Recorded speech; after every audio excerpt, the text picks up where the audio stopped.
Welcome to the Blue Cafe. We offer stories of infidelity, betrayal, and redemption. Please like and subscribe. Cheers. Now, on to today's story. I 34M ghosted my fiancée 33F after she asked for a temp open relationship before our wedding, and then she cheated when I said no. I have rewritten this a few times in an attempt to shorten, but our history goes back since we were kids. I am looking for some advice as to what I do when I get home in 2 days. I am changing all names obviously. Very sorry for the length of this monster. Jenn and I had been friends since we were kids. Our parents were lifelong friends. We grew up together and started dating in our teens. It was like it was almost expected by our families. They had more plans for us than we did. When I was going for my master's, I had to move to another city, and Jenn remained in our hometown working on her nursing degree. After a year LDR, we decided to remain friends and not have the pressure of our relationship control us. We both remained best friends and we both dated other people. It was weird because we both always knew this was temporary and we would end up back together at some point.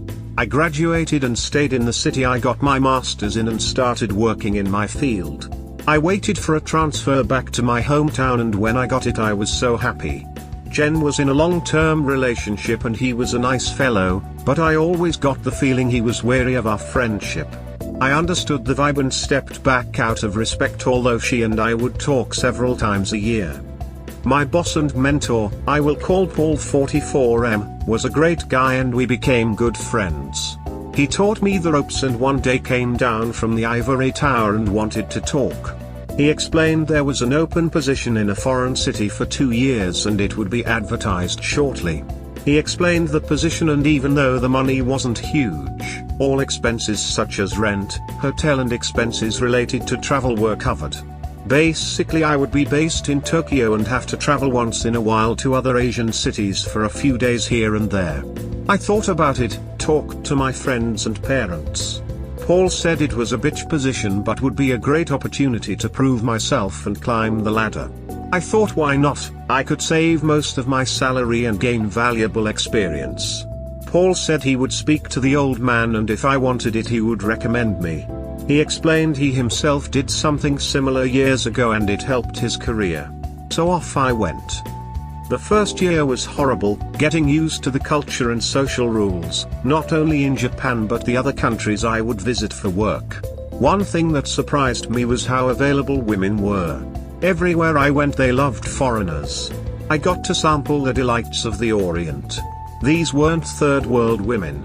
Most of them were highly educated. I had many FWBs and clearly told all of them I wasn't interested in long-term or marriage, as I only was staying temporarily. I ended up doing 2 more years. Paul would visit several times a year on vacation or to supervise some work, and I will admit we had some greasy times in a few cities, Angeles City, Philippines and a few others. Contract was over and I went back home. Put a nice down payment on a house just outside the city. After living in a city of 37 million I needed some space, lol. I was home for a month, and while visiting my parents Jenn was there. She and the other guy had broken up a year ago and we started talking more seriously, even though we always had contact over the years. We started dating again. I held off having sex as much as I wanted because I was afraid really of what would happen. I had developed an addiction of having various partners while in Asia and was trying to control that desire before Jenn and I got serious. I mean, everyone including Jenn knew I dated, but on social media there would be infrequent photos of me and different women. My mother called me a whoremaster a few times, and well, to be truthful, it kind of stung. Now is when things start to fall apart. Jenn and I slept together and for lack of a better word she was very surprised. She said I was different and was never like that before. She meant it like I had gained a lot of experience, to put it nicely. She asked me some questions and I admit I did trickle truth her. I didn't tell her the exact number because even if it was divided by 3 it was scary. I had no doubt that I was and could be faithful to her. The seed I inadvertently put in her mind that night would create some serious issues later. Now of course our families were thrilled we were together, it was always supposed to be this way. We were doing great, and after speaking to her parents I proposed. She moved in and everything was great. There were some what I thought were some red flags, like asking if I was happy with her. Fast forward to 2019, wedding was planned June 2020, we all know how 2020 went, don't we? Christmas was great and close to New Year's we would have the first D-Day. I was sitting down doing some work on the PC and Jen and her cousin Tammy 32F were looking through some wedding stuff. I have also known Tammy since we were kids and we were cool. Jen asks if we can talk and Tammy walks into the living room and sits on the sofa. I went to sit at the table to talk to Jen. She starts by saying for me to not interrupt or freak out, she wants to talk about something.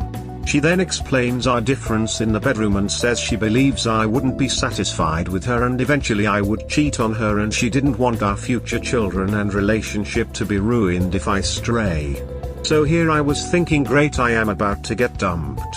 Just as I am thinking things can't get worse, I hear the infomercial guy in my head, but wait, there's more. Jen asks me if I was willing to open the relationship so she could gain more experience and it would help her feel less insecure. She states I should not be worried as I am the only man she ever loved, and that's why none of her relationships had ever led to marriage. I did agree with her on that point as I felt the same. Now of course I think this is a joke and she is not serious at all. This really can't be happening, right? Since this was a year and a half ago, I will try my best to recall the main points. She says she will only be with random people and never with someone we know or work with. It won't happen with the same person twice and no emotional connection. I was like, WTF. When I realized she wasn't joking, I lost my breath. Didn't think it was possible for a heart to skip a beat and jump to the center of my throat. I am not an angry or violent person, but now I am yelling. I am starting to understand why Tammy stuck around close by.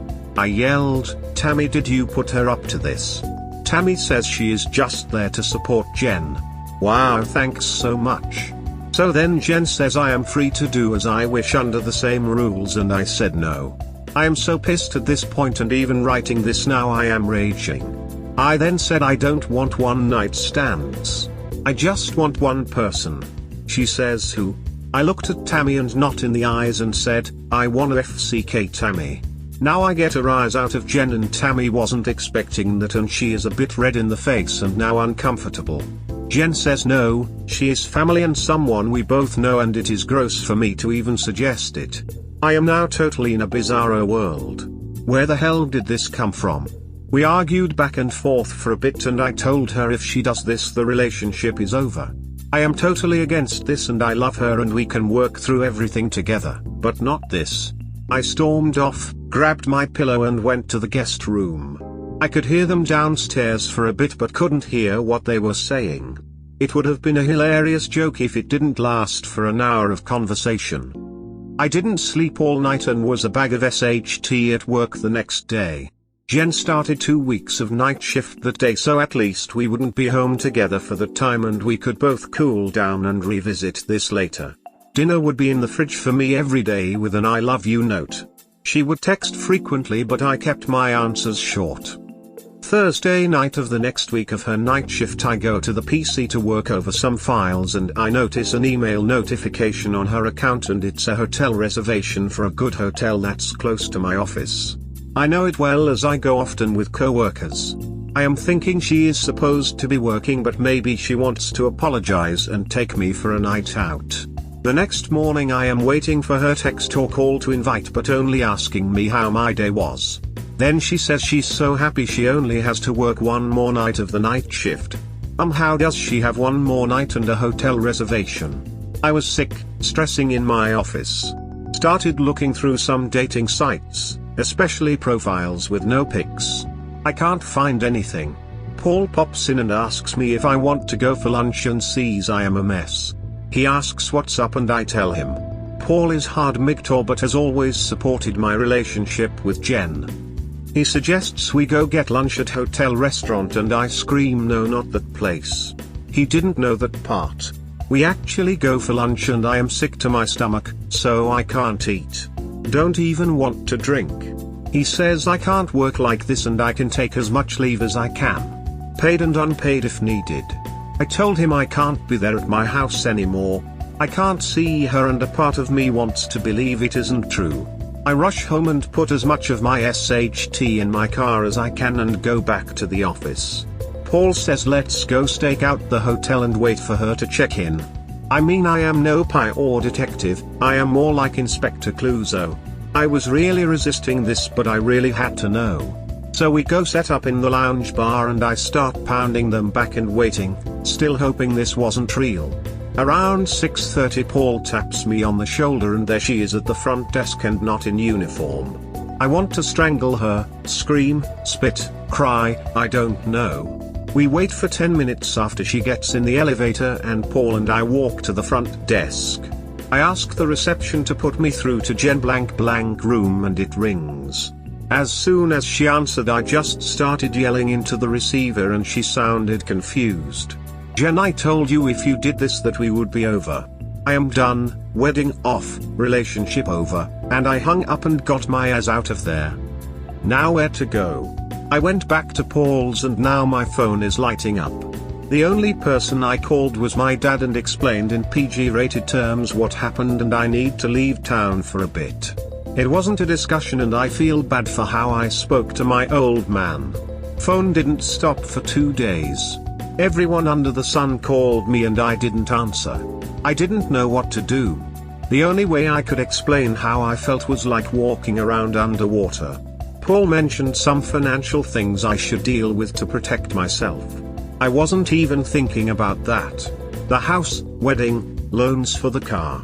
We kept separate accounts and one for the wedding and one for house-related bills. I couldn't care less. The next day I emailed Jenn and said this would be our last contact and I was leaving the city for a while and the wedding and everything else was off. I called my dad back and spoke with him at length and while he was crushed he understood I needed time and space. He said he still hopes we could work it out.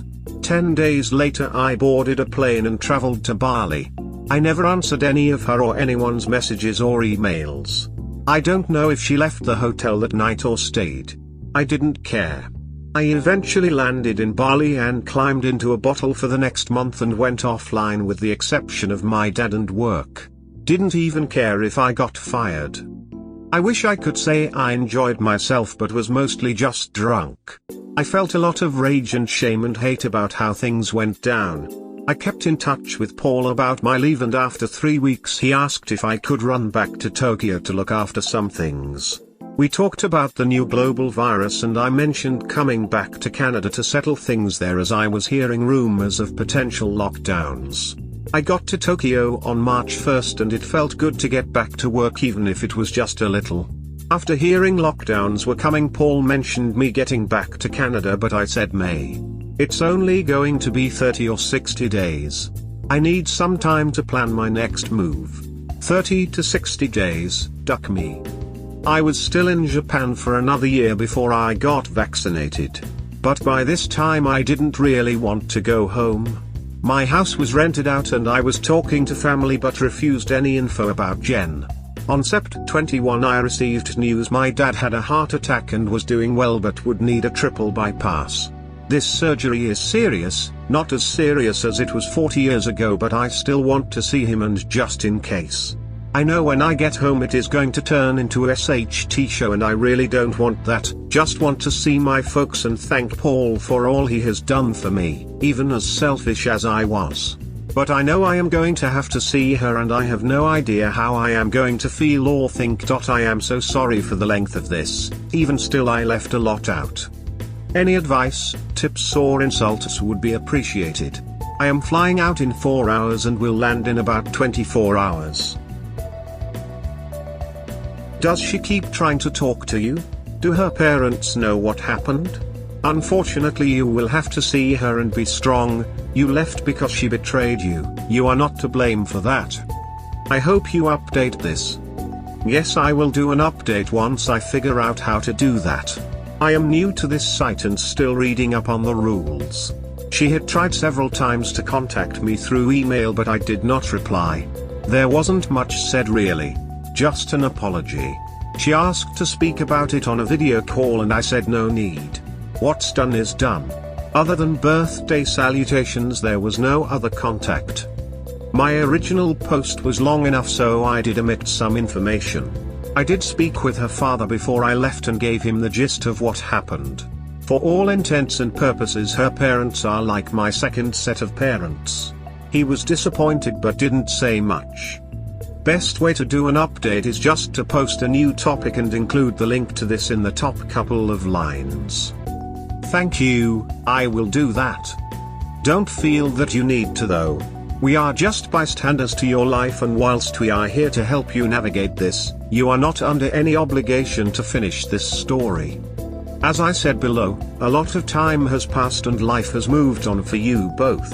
It may be time to put this part of your life away for good and just move on. You really need to before it eats you up even more. You did great. When you see her again, tell her that you told her the truth. She made the choice to lie and go to a hotel with the intention of sleeping with Lord knows who. You only had eyes for her. She wanted to sleep around. There's nothing left to say. Stay strong, you are doing the right thing. Wow, yay, she wants to sleep around, let her be single. It's been a very long time since you ghosted her out of your life and there is a good chance that her and her family are no longer in the same orbit as you and your family.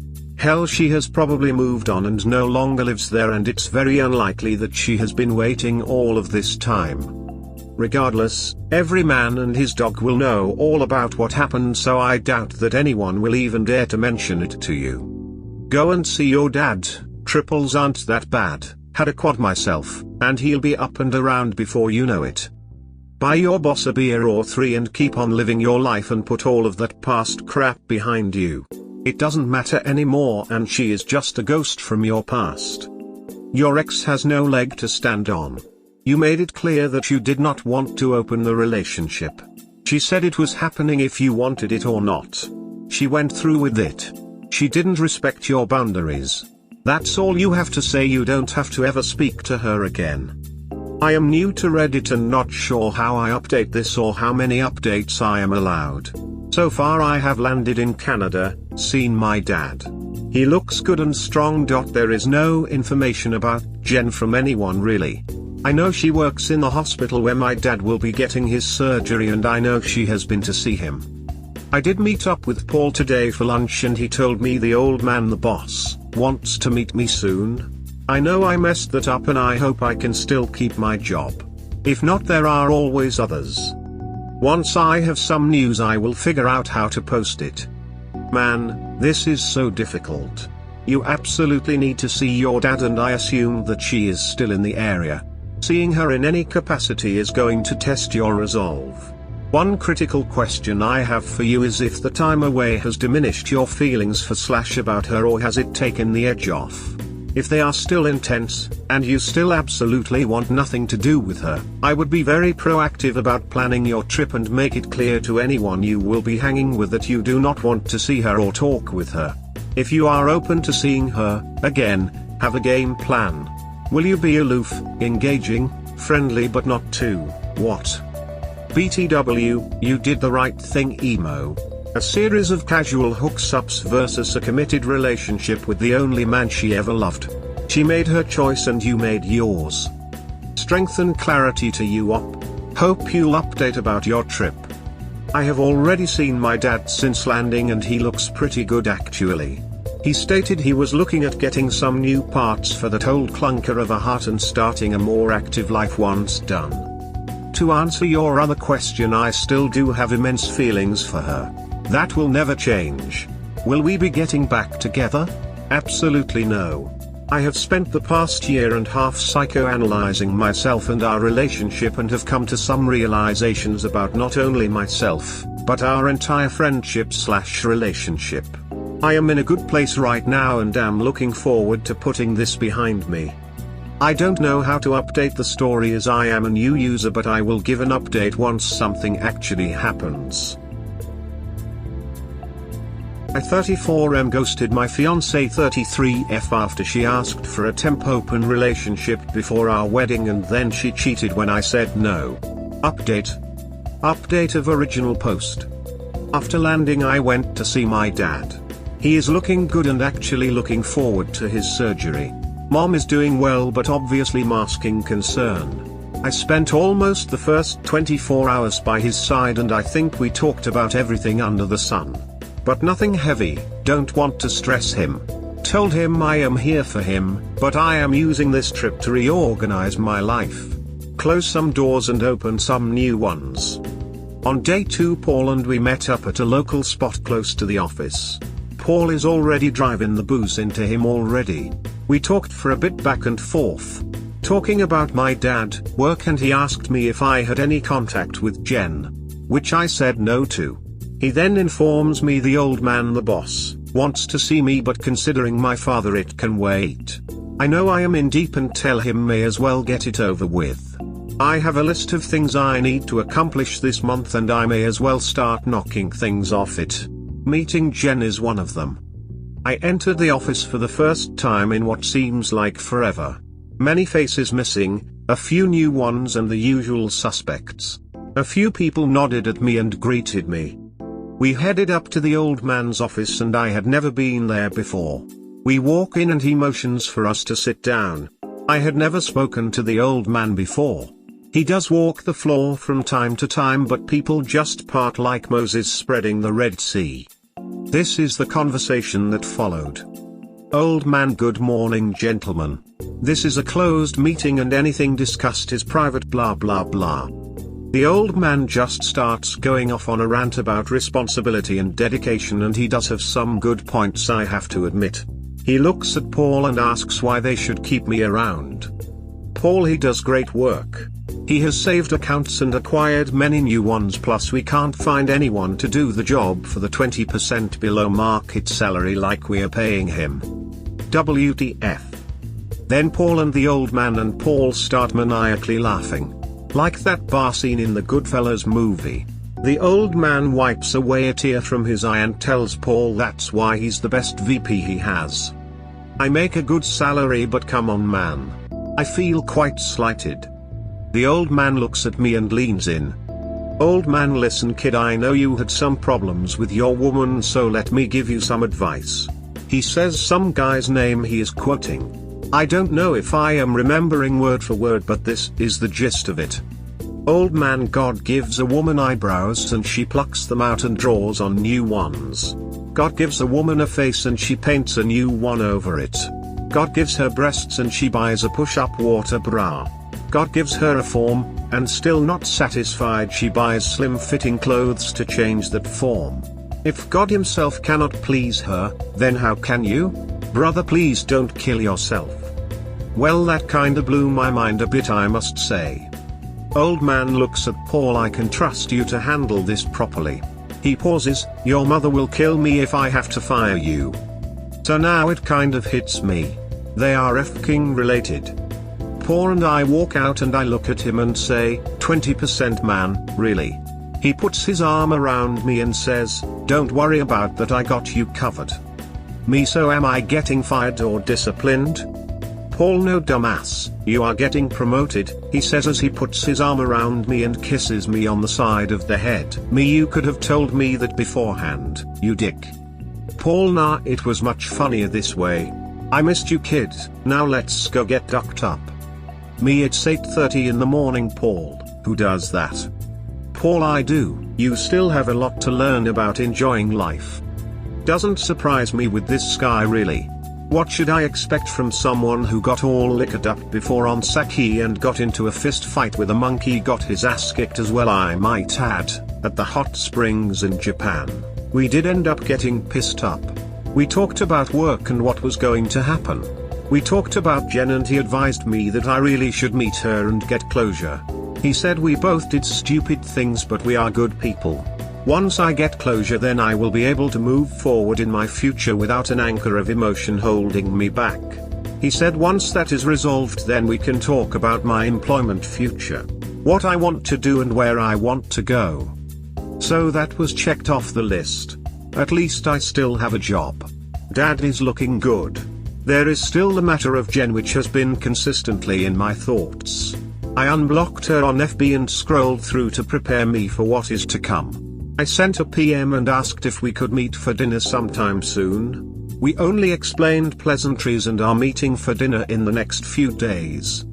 That will be my next update. Jenn and I agreed to meet at a restaurant a few hours after she got off work.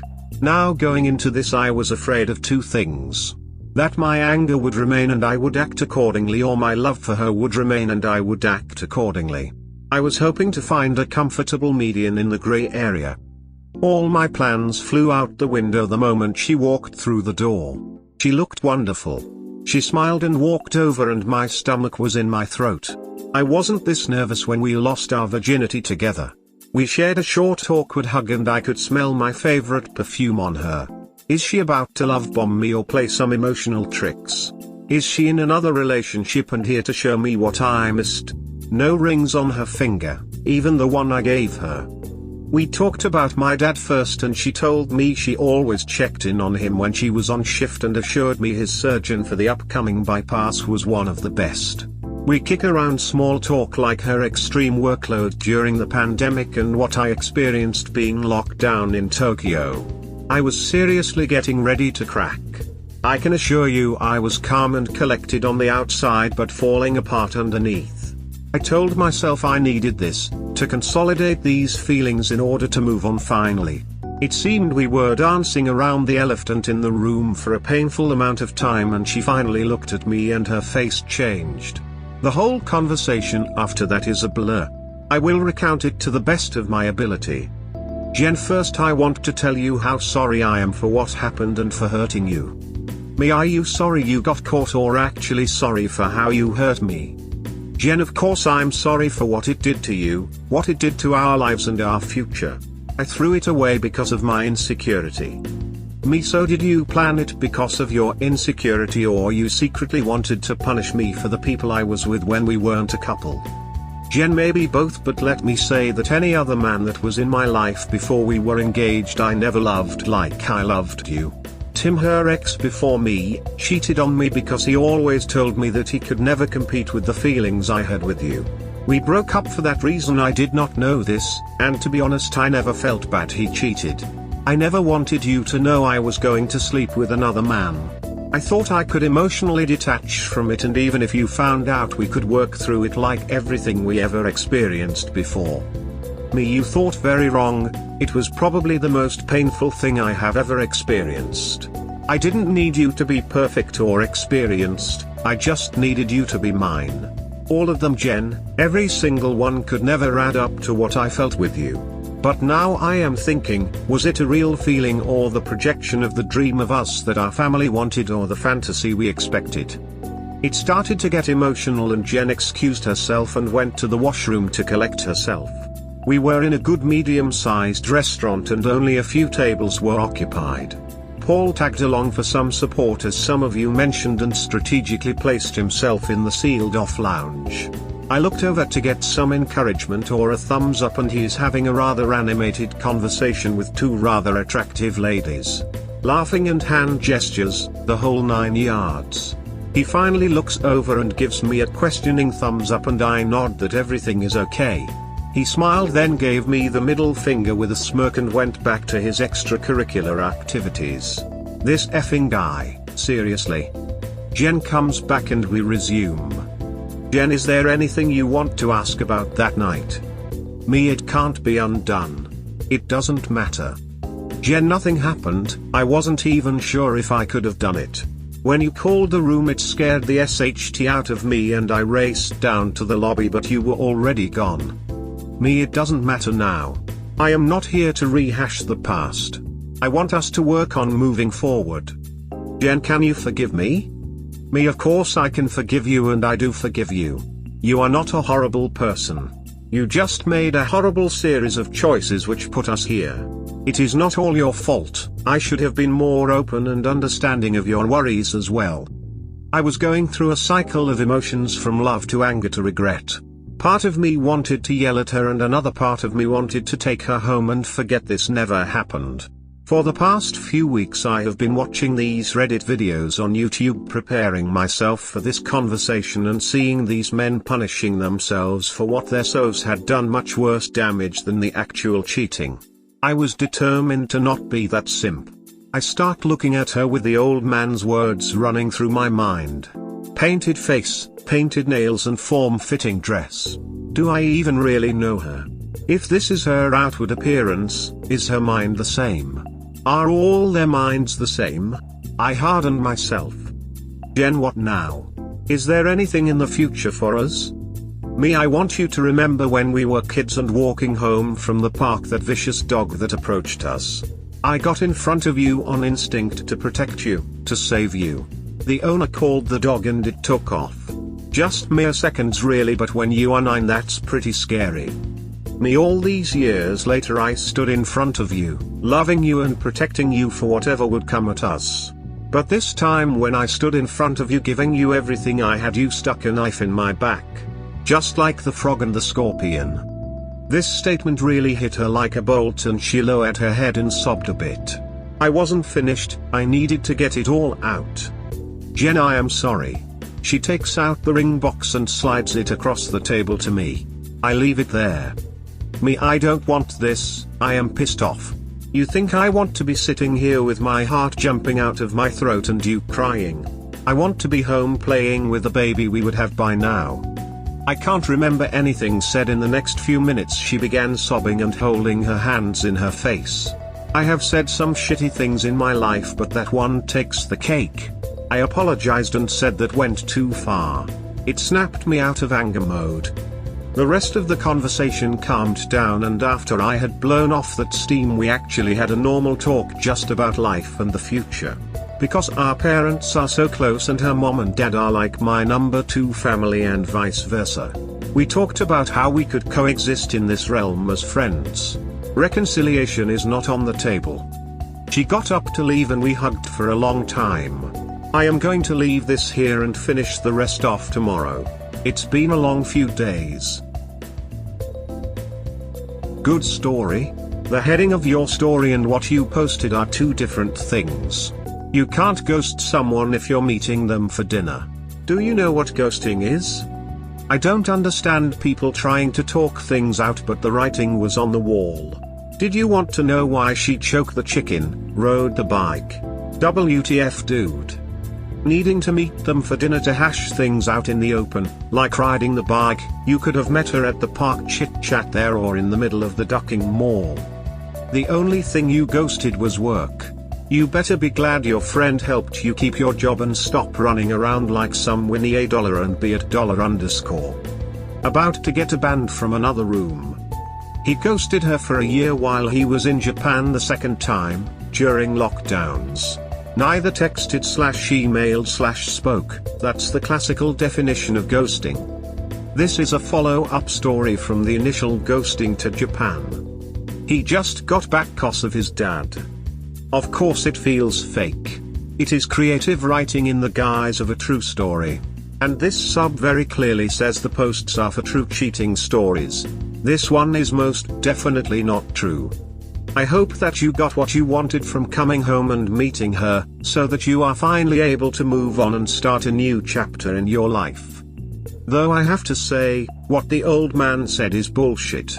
According to his words, every woman that uses makeup or wears form-fitting dresses can't be satisfied.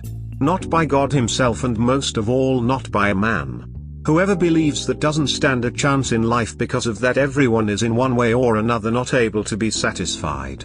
Be it the people that hit the gym, people who try to look good by dressing up, or people that got a tattoo. But what if a woman goes through all the trouble of making herself look extra good just to impress you or to show you what you mean to her, because she did all that only for you and not because she was unhappy with something about herself? I hope that your dad gets well soon and that the operation goes according to plan. It means women are never satisfied. It was a bit amusing what he said. He is obviously from the old school, and that is the type of mindset sometimes encountered. It did have me thinking at the time on a metaphorical level, however. But then again, a lot of things had me thinking at the time. Thanks for your advice and comments. I just gotta say, I'm not sure if this is a real story or not. I've read both posts and I mean, what a ducking story. It's got it all. Love, heartbreak, alcohol abuse and I assume some drugs, promiscuity, parties, hotshot business shit. Paul and the old man give me legit mob vibes. I don't intend any offense or want to call you a liar or anything, so all I'm saying is, your life should have a movie made about it, or a book written based on it, and ultimately the best ending would be a super climactic confession of love and forgiveness getting back together. Thanks for taking the time to respond to Larry. I have read a few responses claiming the story is fake and it doesn't bother me in the least. I am quite cynical of a lot of these stories myself since I started watching these stories on YouTube. I never blame anyone for questioning what they think is the truth or reality. As for reality, this story isn't that exciting, the alcohol isn't that common for me anyway, the drugs only consist of some weed which is legal in Canada. Never have or will try anything in Asia, most countries it is the death penalty. A lot of this is stretched over years, so I can understand the condensed version may seem a bit extreme, but in fact my life and job is extremely boring. As for your comment about Paul and the old man, I got a good laugh out of it. Watched Goodfellas again last week and the laugh reminded me about that. No one knows about this Reddit post, but I may have to tell Paul about your comment. He would piss himself. Moving forward I will just have to see what happens. I have a pretty good idea of what I want to happen, but I am only one moving part in this whole thing. Well, I'm hooked on the story. I look forward to the next update. Whatever you decide to do, just stay true to yourself, man. Also, I'm serious, a book based around this would be fire. Provided that this story is actually true, here is my 2 cents. First off, no offense, but you've got nearly as many issues here as she does. You go off, even though you both appear to have the long-term assumption that you'll be together, of casual sex with a number of women that you're unwilling to honestly disclose while she's in Potunk hometown, stuck with the local flavors, and then you basically hit every button to set her insecurities off when you get back. Yes, her response to all this was childish, idiotic, and appalling. I sincerely doubt she was trying to do that for the experience so she could please you in the bedroom. I suspect Tammy was the instigator of it, that she had a view of the fact that you had ducked so many women, your ex deserved a fling before marrying. But sweet Jesus, was flying off the handle like that really warranted? You could have diffused the entire situation right there if you just walked away and thought about what to say to her. Speaking as an ethically non-monogamous person, I'm usually one to advocate just cutting things off and moving on. It's cleaner and tidy in the long run. But in this case, for Christ's sake, give her a chance. Yes, what she did / almost did was appallingly stupid. But on the flip side, you never did anything to reassure or dispel her fears. Just silent treatment and focused on work. Yes, throwing yourself in harm's way as a shield is noble and all. But unless you two actually communicate about the deep-seated issues that prompted both of your actions, it becomes almost unnoticeable for the other person because they can't read your mind. They may not even be aware of things you're doing for them, especially if you don't talk about it. I'm also disturbed by the fact that in handling this, you seem to always go for the emotional low blow for little more reason than to make yourself feel better. You said you had analyzed things for the year you had ghosted her. What conclusions did you reach in that? You seem to indicate that you had more reasons to think your relationship wouldn't have worked. I'm sure I speak for quite a few people here in saying that if you're comfortable sharing, we'd like to hear them. I know I sound somewhat harsh and judgmental of you here, but I do understand all too well how hurt and awful this has been for you. And in the end, nobody can blame you for how you felt. There was a time in my life where I know I wouldn't have done any better. And it took work to get better about handling it. But please, give her a chance. I'm not saying renew the engagement, but give her a chance for you two to really sit down in private and have a real conversation about the issues that really drove you two. And maybe a chance to earn your trust back. Whatever route you take, good luck. And Paul is awesome. You're going to need to buy him a $2,000 bottle of whiskey or something. Or strippers, really classy strippers. Almost seemed like he doesn't respect her and see her as equal. Are you sure reconciliation is not on the table? Your head and heart are not on the same page right now. After your dad's operation you may have more clarity. You just assumed she cheated, but you preempted it, and then ran. Too bad you left facing her again so long. Getting there is equivalent to cheating. Just because of lack of opportunity did she stop the act. Exactly, she made the decision. Cheating isn't a mistake. It's a series of decisions, sometimes in the thousands, to cheat, to lie. Oftentimes, it's not the cheating that destroys the relationship, it's the lies and gaslighting that stems from it that destroys the relationship. She had intentions to cheat. And there is no point in reconciling with her. He already told her that if she does this they are done. Even after that she decided to do it. She is not a marriage material. There is a possibility for her to cheat in the future considering how insecure she really is. It is best for him to just move on. We reap what we sow. You trickle-truthed her and that planted a seed in her. That's what happens when you treat sex as casual, rack up those numbers just to lie about it with the person you love, and she wanted to treat sex as casual to be equal with you.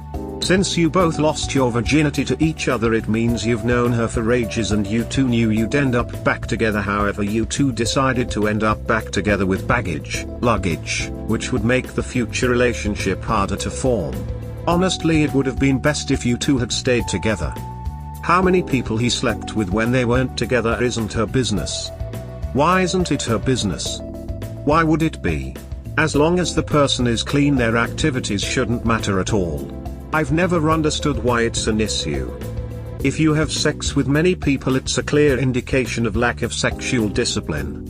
It's clear he treated sex as a casual thing, which it shouldn't. Now, if you say sex isn't that big of a deal, then by default you wouldn't mind dating a porn star or allow your partner to sleep with someone else. So you're treating it black and white and adding variables that I should be okay with. If I was dating a porn star, then I know what I'm getting into. If my partner is sleeping with someone else while we are together and it wasn't discussed or I said hell no, that's cheating. There are many ways to view sex. Just because you view it one way doesn't mean that I have to. Same goes for me. I still think that past number of partners is no one's business. Personally, I don't care who someone I'm with slept with as long as it's not a close friend or family member. Having sex with many people isn't showing a lack of sexual discipline as much as them liking sex or hell, being manic if they're bipolar. So nah. Are you male or female? I'm male for what it is worth. Hopefully you know about sex, so I'll begin explaining. So studies have shown there's a link between your sexual partner and capabilities for long-term relationships. As the partner count goes up, long-term relationships happiness gradually went down. Now I hope your family's with the hormones that are released during sex, oxytocin and vasopressin. These are hormones meant to pair bond with a partner. I hope you're familiar with dopamine as well. When dopamine hormones is released time after time, it slowly starts to lose its effect. Oxytocin and vasopressin are likely to be the same, moving from sexual partner to sexual partner. Did you think there were no long-term implications? It's very clear in life too much of something causes problems. However, people view sex as the exception, but it's not. So, the more partners, the less chance for someone to be able to maintain a long-term relationship? What kind of bullshit is this? So because she felt insecure with her lack of experience compared to you, and mostly didn't want you to end up unsatisfied in your coming marriage, she made the stupid decision to try to acquire this experience behind your back. And you caught her before it happened, and even she wasn't sure she would really go through with it. So apart from her stubborn decision to try to do it despite your refusal, she never actually betrayed you. And anyway, in her naive mind she was going to do it so you two would have a better sexual life. Man, I'm so sad. Just a stupid idea that wasn't even pushed through by a delusional girl is going to determine the fate of you two? I have a genuine question. What exactly is preventing you from offering her redemption, give you two another try? Is it just because she planned to do it? Is it because you were hurt for a long time and can't go past it? For sure she learned her lesson now, she won't ever do anything behind your back again. And in fact she didn't really do it anyway. I struggled with that exact question for a long time. At the time I did need to ghost her. I had only initially planned for it only a month or two. The pandemic started and I used it as an excuse to stay isolated.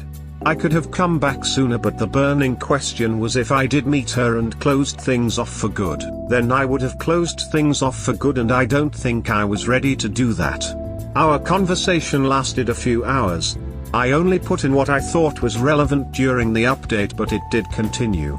I just didn't want to bore people to death in one post. We'll include it in my final update after my dad's surgery. Wow, Paul really sounds like that one uncle who acts like an ass but is actually a super cool guy. Dude sounds awesome. Also at this point I'm pretty much rooting for you both to get back together, cause you both have had your faults, but at this point I think you two would still work well together. Best wishes to your dad as well. Thanks for your well wishes, they are much appreciated. As for Paul, the first think he belongs in a totally different thread, lol. But honestly he has been nothing but supportive. He tries to hide a heart of gold. We hope you have enjoyed today's episode. Please comment, like and subscribe. Cheers. Have a wonderful day or night. Wherever you are.